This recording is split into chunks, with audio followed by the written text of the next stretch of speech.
Bardock at Goku magkikita na. Hello guys, Ugok Anime PH nga pala. Ngayon nga ay pag-uusapan na natin ang Chapter 41 ng Dragon Ball Hawkeye. Medyo matagal ang naging pahinga ko guys, pero this time ay tatapusin na natin ang Dragon Ball AF at mag-upload tayo ng mga bagong chapter ng Kakume at Hawkeye. Ngunit kung bago pa nga lang kayo sa ating channel ay malaya naman kayong i-like ang ating video. Salamat guys! Bago tayo magsimula guys ay mag-recap na nga muna tayo sa last chapter ng Dragon Ball Hawkeye. Natapos nga ang last chapter sa scene kung saan ay ipinakita na nga itong si Bardock at ang iba pa nitong kasama. Makikita nga natin na kinalaban nga nila ang kapwa nila na Saiyan. Dito na nga papasok ang chapter 41 ng Dragon Ball Hawkeye. Nagsimula nga ang chapter na ito sa scene kung saan ay ating makikita na nilalabanan nga ng kasamahan ni Bardock na si Fasha ang ilan sa mga kapwa nila Saiyan.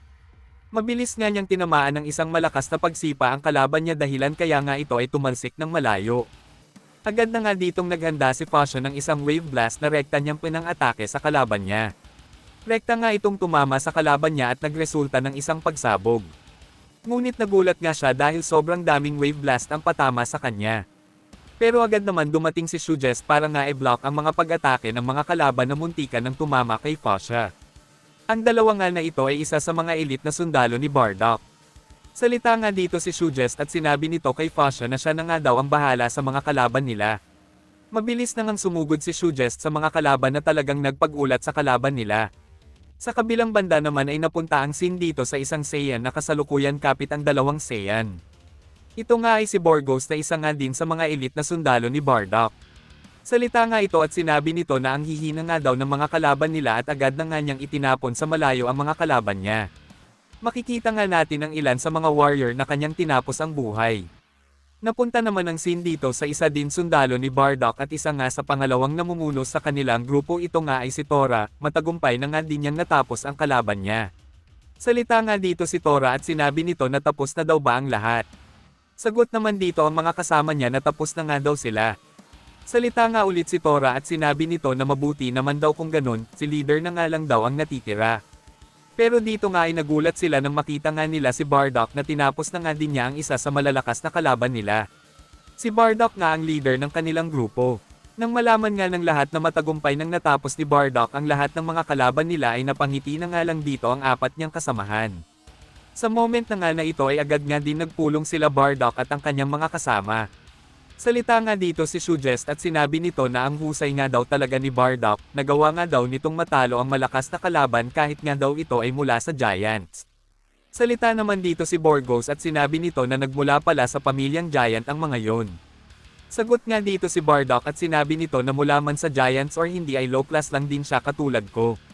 Salita naman dito si Fasha at sinabi nito na hindi nga daw average plus Saiyan ang warrior na yon, mas mataas pa nga daw sa average ang tinalo nitong si Bardock. Salita naman dito si Tora at sinabi nito na wag nga daw maliitin ni Bardock ang mga achievements nito, dapat daw ang gawin nito ay ipagmalaki niya ang lahat ng ito. Ngunit habang nag-uusap nga sila Bardock ay may bigla na nga lang tumawag sa kanila mula sa scouter nila, sinabi na si Garth nga daw ito na Commander of the Planetary Surveillance. May insidente na nangyari malapit sa lokasyon niyo, mababang uri nga lang daw ng warrior ito kaya mas mabuti na kayo na ang pumunta doon. Sagot nga dito si Bardock at sinabi nito na okay nga daw, ipadala na nga lang daw kay Tora ang lokasyon at ang mga impormasyon para nga matrack na nila ito. May gagawin pa nga daw siya. Pero dito nga ay tinanong ni Tora si Bardock kung pasaan daw ito. Sagot nga si Bardock at sinabi nito na si King Vegeta nga daw ay may anxious sa pagkatalo ng mga Giants nang dahil sa ating grupo. Kaya ire-report ko ng personal ang lahat ng bagay na ito. Salita naman dito si Tora at sinabi nito na kung yun nga daw ay isa lamang palang low class ay kaya na nga namin ang warrior na yon. Sa kabilang banda naman ay napunta ang scene dito kay Goku kung saan ay kasalukuyan nga itong naglalakad. Siya nga dito ay pinagtitinginan ng mga tao, salita nga dito si Goku at sinabi nito na masama nga daw ang tingin sa kanya ng mga tao dito. Salita naman dito ang destruction energy at sinabi nito na after nga daw ng mga nangyari sa castle, ay talagang hahanapin nga daw sila ng mga sundalo ng planeta na ito. At nakita na nga din daw ng mga tao ang mukha nitong si Goku, kaya mas mabuting matakpan ni Goku ang mukha nito. Sa moment na ito ay agad na ngang ginamit ni Goku ang hood niya para nga hindi madaling ma-recognize ng mga tao ang mukha niya. Ngunit dito nga ay nakaamoy si Goku ng masarap na pagkain na talagang nagpagutom sa kanya. Yun prutas nga daw na kinain niya ay hindi nga daw nakatulong para mawala ang pagkagutom niya, at nag-iwan nga daw ito ng masamang panlasa sa kanyang bibig. Kailangan nga daw niya ng madaming pagkain. Ngunit dito nga ay sumigaw nga dito ang Destruction Energy at sinabi nito na hindi na nga daw kailangan ni Goku ng madaming pagkain dahil isa na nga daw itong God. Kumakain nga lang daw itong si Goku dahil na nga lang daw sa pleasure, ang pagkagutom nga daw nito ay isa lamang psychological.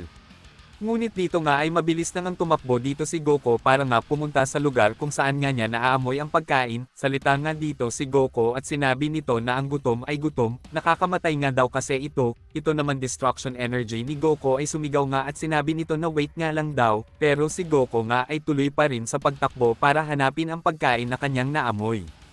Sa moment na ito ay nakarating na nga itong si Goku sa lugar na kung saan na doon ang mga masasarap na pagkain, nakita nga dito ni Goku ang ilan sa masasarap na pagkain pati na nga din ang tao na nagluto ng mga pagkain na ito. Salita nga dito si Goku at sinabi nito na ang sasarap nga daw ng mga pagkain na ito.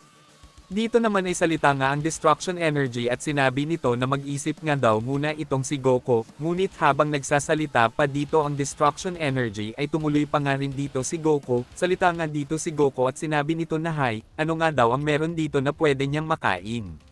Sagot naman dito ang babaeng bantay na meron na nga daw, at lahat nga daw yun ay nakahanda na, pwede naman daw na magkusa na lang itong para kumuha ng pagkain. Nang makita nga ito ni Goku ay talagang natuwa nga ito dahil sobrang daming masasarap na pagkain ang inihanda sa kanya. Habang itong Destruction Energy nga ni Goku ay nagsalita at sinabi nito na wala na nga daw makakapigil pa kay Goku. At dito nga ay tumuloy pa rin si Goku sa pagkain ng mga masasarap na pagkain dito. Wala pang ang ilang segundo ay mabilis na ngang naubos ni Goku ang lahat ng pagkain na nakahanda sa mesa, salita nga dito si Goku at sinabi nito na wow, nararamdaman ko na sasabog na ang aking tiyan, dahil sa dami ng nakain ko, salita naman dito ang nagluto ng pagkain at sinabi nito na pasensya nga daw kanina kung hindi nga daw niya ito na-assist. Sa moment na ito ay talagang nagulat nga ang babae sa nakita niya dahil inubos na nga lahat ni Goku ang pagkain na kanyang inihanda para sa iba, salita nga dito ang babae at sinabi nito na paano nga daw nagawang maubos ng tao na ito ang napakadaming pagkain na yon. Ang iba nga daw na pagkain dyan ay para nga daw sa mga iba niyang customer. Sagot nga dito si Goku at sinabi nito na ilang araw na nga daw siyang hindi pa kumakain. Salita naman dito ang babae at sinabi nito na wala na nga daw siyang oras para dito, kailangan nga daw niya ng pera para makabili ulit ng mga ingredients para makapagluto ulit. Sa sinabi nga ng babae ay nagulat nga dito si Goku at sinabi nito na pera ba kamo? Sagot nga dito ang babae at sinabi nito na syempre, akala mo ba na libre ang mga pagkain na yan?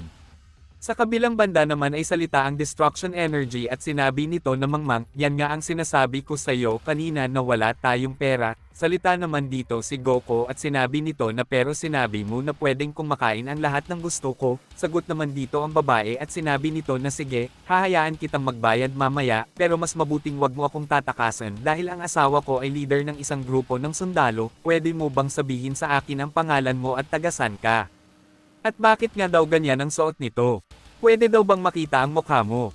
Salita naman dito si Goku at sinabi nito na okay po ma'am, naiisip nga dito ni Goku na ramdam nga daw niya na kailangan niyang sumunod sa babae na ito, pero hindi nga daw niya alam kung bakit. At nang tatanggalin na nga ni Goku ang kanyang hood ay bigla na nga lang may dumating na nagpagulat kay Goku at sa babae.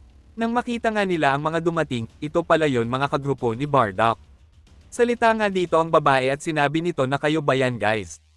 Ang babae na nga na ito guys ay si Jin na asawa ni Bardock. Sa madaling salita guys ay nanay ni Goku. Sa moment na ito ay salita nga dito si Tora at sinabi nito na Jin lumayo ka sa criminal na yan. Dahil nga sa sinabi ni Tora ay nagulat nga dito si Jin at Goku. Salita nga dito si Goku at sinabi nito na paano nila ako nahanap. At dito nga ay mabilis nang sumugod si Shugesh dito kay Goku, at habang ang ating bida ay naghanda na nga din. Hanggang dito na nga muna ang part 1 ng chapter na ito.